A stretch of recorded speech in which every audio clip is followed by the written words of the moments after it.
Hello, this is the CBI Community Network. We bring you 2023 in retrospect.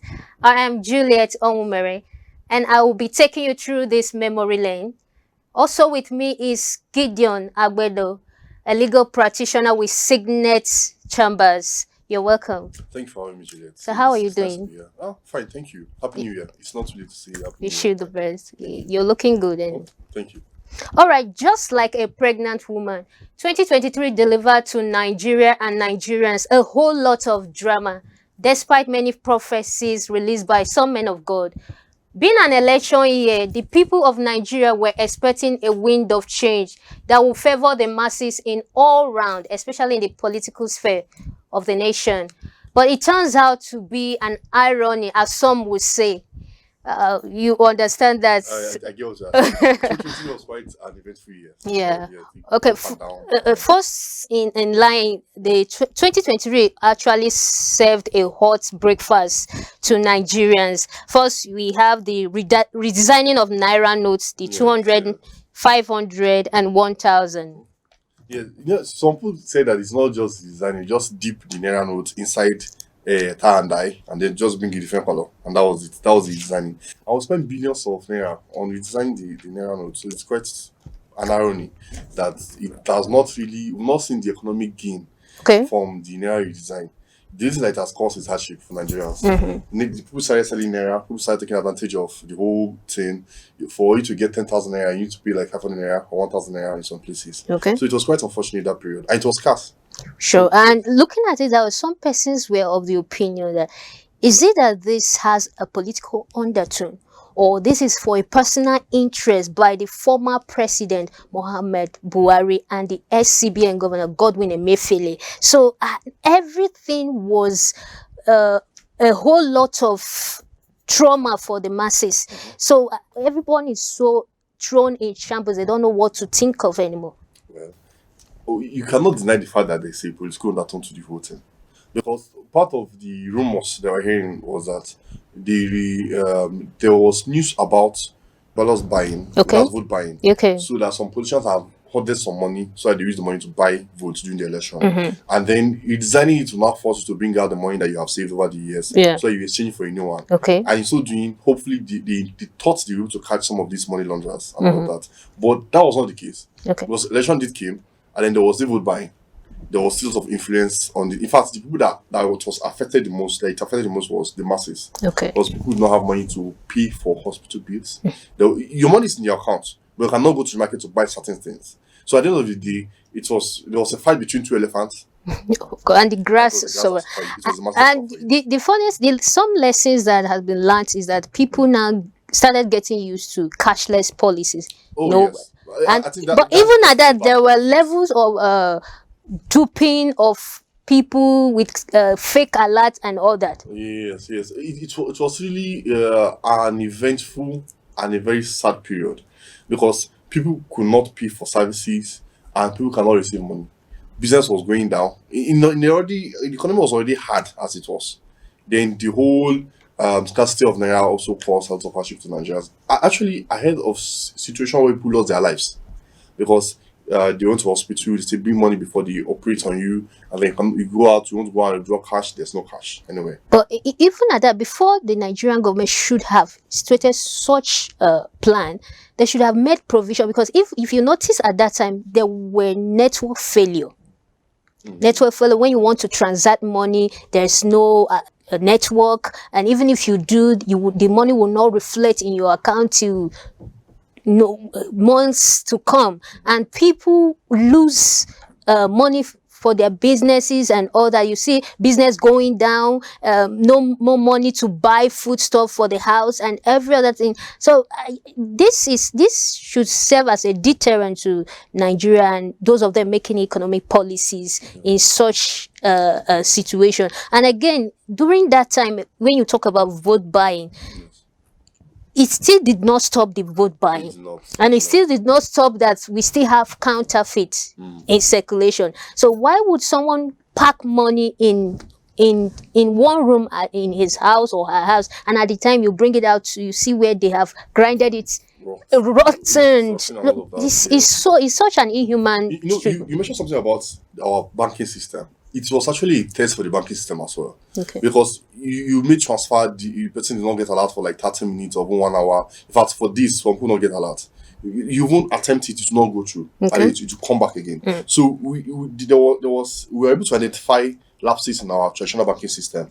That's when you now start seeing that this modern transaction system, OP, PAMP, and all of that, They started the advantage of using those. Okay, now platforms. we fast track to the presidential election, Yes, which is the most crucial thing in 2023. So, come last year we had presidential election, that's the general election, and the National Assembly election on 25th, yes, 25th February or so, 2023, where we see among all the candidates that vied for the position of the president of Nigeria, we have the strongest one, the APC candidate, the Labour Party candidate, and the PDP candidate. And don't forget Kwankwaso as well. Sure, of course.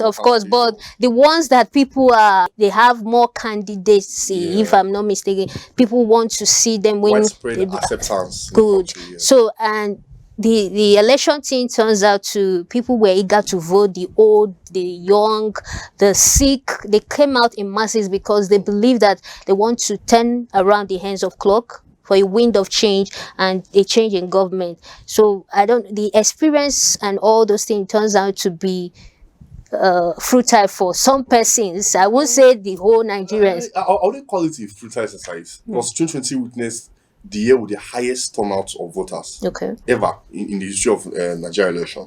And then we also see that I think it's also a message to the ruling power that see, we came close to removing you this time. If you don't sit up and put your house in order, in the next election period, you may not be able to survive it. Of sure. You're able to survive it narrowly this time.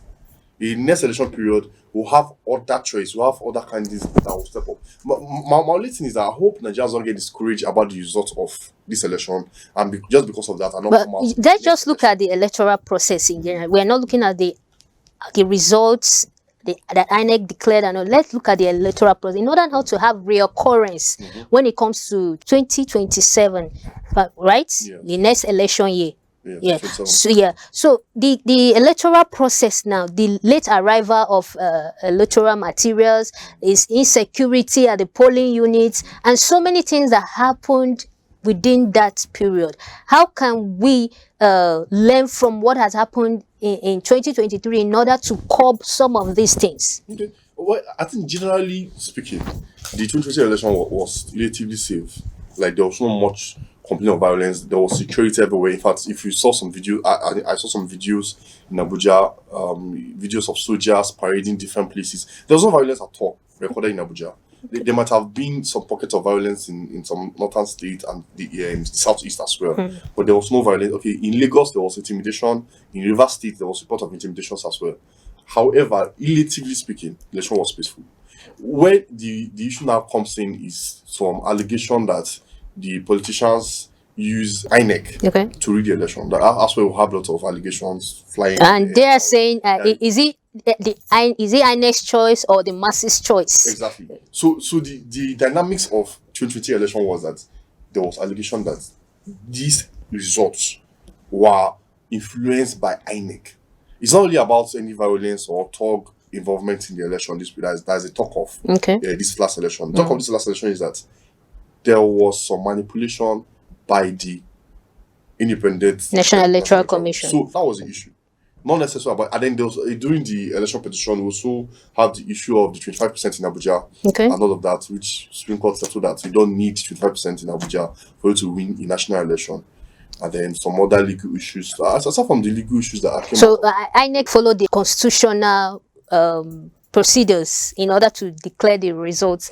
No, there's still argument about the guidelines that INEC no follow the guidelines in the last election. But we move over to the May 29th swearing in of the winner of the 2023 election. Yes. So people were of the opinion that they don't agree with INEC's declaration of results. So the Labour Party, the PDP candidates, they went to court after 21 days. So people were like, why would they would INEC and Nigerian constituents swear in the APC candidate when there's still allegations in the court case That and has all that? always been the tradition that the president is running, even while the case is still ongoing. So maybe unless you're advocating for a change Okay. in the law, but at the law as it is that you'll be sworn in while the matter is still going on in court. You're So it's not really a legal matter per se. Yeah. It's just things of people's opinion. Maybe if you want to change, I think you're advocating for a change from what you're saying. Yeah. That they shouldn't be swearing in until the election tribunal is concluded. Is that what you're advocating for? Not really that I'm advocating for this. I'm just a neutral person on this ground. No, well, some people actually advocating that. Okay, hold on. Don't swear the whoever won the whether at the governorship level or at the presidential stage. Just hold on. But the election petition tribunal are still in a case of rigging and all of that, the Chicago result issue and all those stuffs. So people were expecting at least there should be, although some of the presidential candidates were expecting to nullify the election, for the court to nullify the election and let there be a rerun in order to ascertain the winner. But that shouldn't stop the swearing in of the president-elect. Do you understand? Or that's what I'm saying, that the law itself permits that while the election tribunal matter is going on, that they can swear in the president-elect. Okay, moving over to that, we now have that brought about President Bola Ahmed Tinubu in 2023. Then, in his inaugural speech, the first thing he gave us was the removal of fuel subsidy, and is another, for some person, is another shaking. Well, The thing is, this fuel subsidy thing, it was removed before he was even sworn in. okay. Technically, it was removed before he was sworn in. But what former President Buhari did was he is it time bulb? He placed a time bulb on Okay. it, and then he removed it, but it was supposed to give effect in July. Mm-hmm. Then he was sworn in May. Then immediately he came and say, as of this moment, there's no fuel subsidy, Okay. and that caused a lot of crisis. Fuel increase, rumors that fuel is going to increase to this amount or to that amount. Then there was also strike by the fuel Labour Workers Congress. Association, all of that. It was just chaotic. But to be fair to him, this is my observation about it anyway, that many other presidents have been talking about to move out fuel subsidy before him. And it seems that as they get into office, something happened and then they change their mind. Mm-hmm. So I believe that he was like, okay, let me change it now, right here. Let's put an end to this discussion while I step to the office. Yeah. Because most of them from outside, and all the presidential candidates, by the way, agree that fuel subsidy is not good. Yeah. Atiku agrees it's not good. Mm-hmm. P2B agrees it's not good. So what was the complaint about the removal? Do you understand what I'm trying to say? Okay. So No, the people were of the opinion that there should have been an alternative in place before the removal to reduce the hardship. I'm trying to say that from conversely, looking at it from the other side, maybe his fear is if you go in, the cabal that have been keeping this subsidy money that we're talking about may stop him from removing it. Oh, all right. So, but now I'll hold it there. We'll be going on a break. When we come back, we still elaborate more on that. All right, we'll be going on a short break and we'll return back with other updates that has happened in 2023. Stay connected.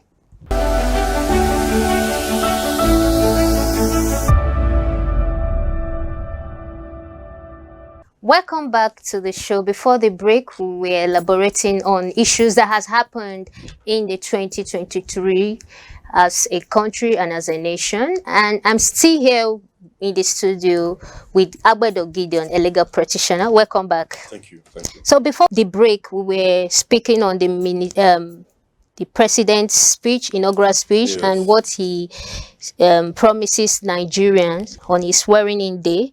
So let's still talk more on that, about the fuel subsidy removal and the rest. Okay, well, just like I said earlier on, the fuel subsidy was inevitable. And all the presidential candidates before him, agreed about the removal of fuel subsidy. But what people had in mind is that he should have put certain things in place before the removal, Okay. such as he made promise about the increase of the civil servants' salary, making free transportation available across the country, which he later made good to on his promises in December by providing free transport across the country during the holiday seasons. Okay. So some of these things should have been in place since. And the increase on civil servant salary, I'm not sure that has been implemented. It hasn't taken effect. So let's look at his ministerial appointments. Yes. And some people are of the view that those people there, because we see ex-governors being nominated for as ministers, they were of the view that he is full of people who sabotage Nigerians' interest in the 2023 elections. That opinion is coming from the opposition party. So obviously they would say that. But it's called political appointment for a reason. You as a president, you just been elected. Okay. And during the last election, you have people that was beneficial to you during the election. If you know what I mean. So those people help you in the campaign, during the election, and do whatever it is that they did for you. And then, of course, you're expected to compensate them with a position or two. Okay. And then he feels also that these people are competent enough to handle this particular position. Okay. At the end of the day, they report back to him. So whatever decision that they take, it still boils down to him. If they do good, it's to the president. So during the ministerial screening now, why would you think that the former governor of Kaduna State, El-Rufai, will back off from his ministerial appointment? There was issue with security clearance Okay. at first. So, and then it dragged on for so long, then he had to back out.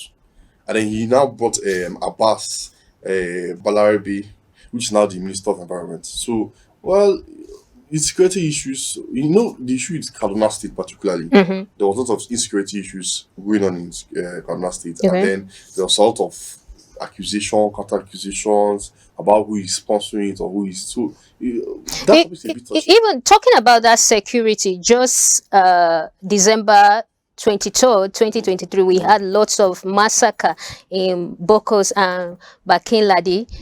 Yes, in Plateau State. So all of this, people of the opinion, being one of the promises of the President Bola Ahmed Tinubu, how can the president eradicate this insecurity issue?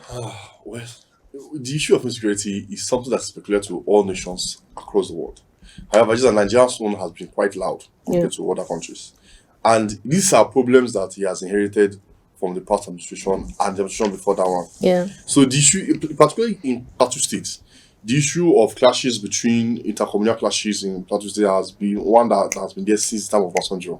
So that one needs a more community-oriented solution, where the people in the various communities sit down. So we can't say this is the actual cause of this insecurity. There must be a cause of this insecurity. It's either there is something that they are at war with, maybe mineral resources or anything. Nobody has come out to tell us that this is the cause of why we are fighting, killing each other. The rumor has always been about the settlements, the settlers that came into Plateau State to stay, and then those are considered themselves as the original inhabitants of Plateau State. So the fight or the clash is about land. It also has some religious undertone to it. Okay. And also there's also political undertone to it. All right. So their problem is quite varied.